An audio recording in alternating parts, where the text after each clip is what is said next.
약 10% 정도 잡고요. 그 다음에 부가세 10%, 그다음에 인건비 20%, 재료비 30%, 순수익률을 30%. 최소 그래도 한 1,500에서 2,500 사이 정도가 매출이 나와야지 지금 잘 되는 카페의 그 데이터가 어느 정도 대입이 된다. 네, 안녕하세요. 건카페입니다. 앞에 민정씨 나와 있는데 우리 지난주에 어떤 거 했었죠? 지난주요? 아마 기계 쪽에 좀 딥하게 제가 설명하는 것들, 어떤 기계를 샀을 때 어떤 기계를 하는 게 좋고 뭐 대략적인 금액대는 어느 정도고 뭐 그다음에 기계에 관련돼서 이런 것들을 알면 좋을 것 같은 내용들 제가 설명을 해드렸고, 민정 씨가 이번 주 주제를 얘기해 주시면 될 것 같아요. 지난번에 한 달에 카페가 얼마나 벌까요? 라는 걸 찍었잖아요.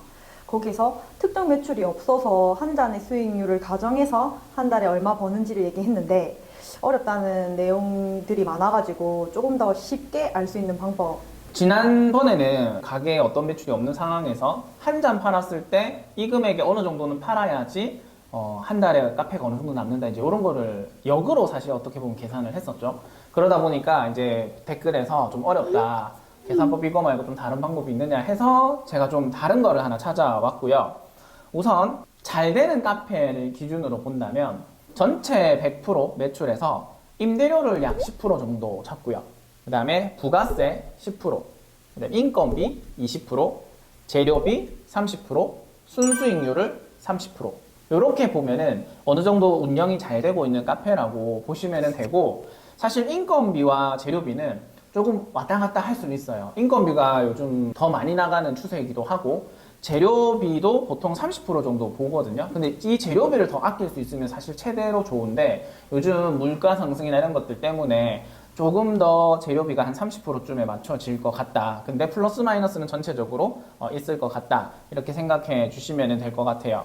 그래서 예를 들어서 1,000만 원의 매출이 있다고 치면은 30% 정도 순이익, 그럼 300 정도가 되겠죠? 재료비를 300만 원, 인건비를 200만 원, 부가세 100만 원, 임대료는 100만 원.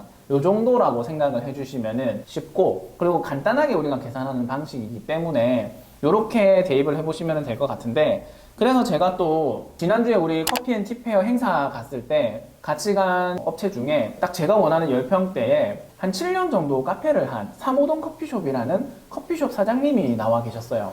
그래서 그분이랑 제가 얘기를 하다가 보니까 이 컨텐츠와 이 매출이나 이런 것들이 좀 맞는 것 같아서 여기를 좀 소개를 해드리고, 여기에 매출이라든지 이런 것들을 제가 방금 얘기한 잘 되는 카페 프로테이지에 대입시켜서 어느 정도 맞는지 한번 체크를 해보도록 하겠습니다. 커피숍 이름은 삼호동 커피숍이라는 곳이고 15평 되는 공간입니다. 물론 내부에서도 많이 드시기는 하시지만 주로 배달, 배민 뭐 이런 쪽을 좀 더 많이 하는 업체고요.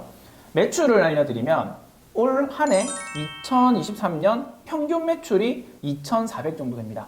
월 평균 매출이 2,400이고요. 월세와 관리비가 굉장히 쌌어요. 97만 원 정도 들어갔고요. 아무래도 배달 위주로 좀 하다 보니 평수가 있더라도 월세가 굉장히 쌌습니다. 그 다음에 세금은 플러스 마이너스가 있겠지만 그냥 10%로 고정할게요. 이거는 메인 매출에 따라서 너무 편차가 많다 보니까, 그래서 세금을 10%로 보니까 240만 원. 근데 실질적으로 내고 있는 세금은 이보다 작다고는 하셨습니다. 자, 그 다음에 인건비가 550 정도 들어갑니다.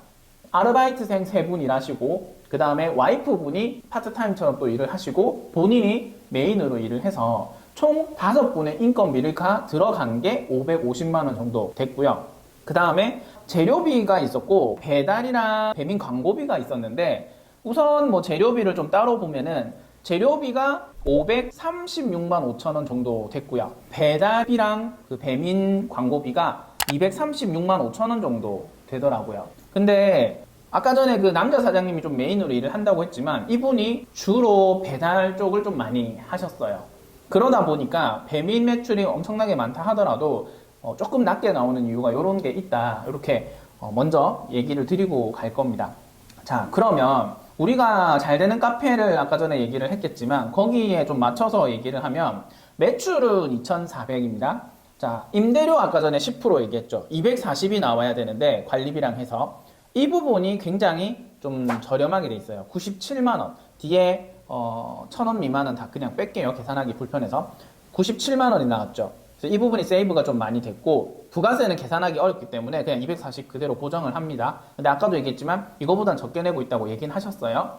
자, 그 다음에 인건비와 배달비. 인건비를 우리가 20% 측정을 했었는데 2,400이 20%를 하면은 480만 원인데 인건비가 조금 더 많이 나왔다. 550 정도 나왔네요. 550 정도 나왔고, 배달비랑 배민 광고비를 어디에 넣을까 고민을 하다가 우선 남아있는 영역이 재료비밖에 없어서 재료비로 일단 넣었습니다. 그래서 재료비, 배달비, 배민 광고비를 합하니까 786만 5천 원 정도 나왔습니다. 그러면 2,400에 30% 하면은 720이니까 여기서 한 66만 5천 원 정도 조금 더 오버가 되었다. 이렇게 보시면 되고, 그렇게 하니까 나머지 30%의 순수익률 726만 5천 원 정도의 순수익률을 가지는 카페가 되었습니다. 자, 그래서 물론 이게 10%, 10%, 20%, 30%, 30%가 딱 맞아 떨어지지는 않지만 대략 우리가 봤을 때 2,400에 약 30%, 720만 원 정도의 순수익이 나오는 커피숍이 되더라 라고 생각해 주시면 좋고, 물론 이게 모든 커피숍에 대입되지는 않을 거예요. 근데 여러분들의 커피숍에 우리 집 매출이 예를 들어서 한 1,500 되는데 10평 기준, 그러면 임대료는 한 150 정도면 괜찮은 것 같고, 그다음 부가세가 뭐 150 정도 빼시고 인건비는 한 300, 재료비는 한 450, 그렇게 하면은 순수익률이 한 30% 떨어진다 라고 생각해 주시면 좋아요. 단 함정은 저가이면 저가일수록 순수익률이 떨어질 거예요. 그래서 어느 특정 매출 이상을 넘어가야 되고요. 그 다음에 여기 매출 기준도 제가 2,400을 잡았죠. 2,400을 잡은 기준이 뭐냐면 최소 그래도 한 1,500에서 2,500 사이 정도가 매출이 나와야지 지금 잘 되는 카페의 데이터가 어느 정도 대입이 된다, 이렇게 생각을 해주시면 될 것 같습니다. 저희가 예전에 10평 해봤을 때 느낌이랑 지금 이런 느낌이랑 좀 거의 비슷하게 나오거든요.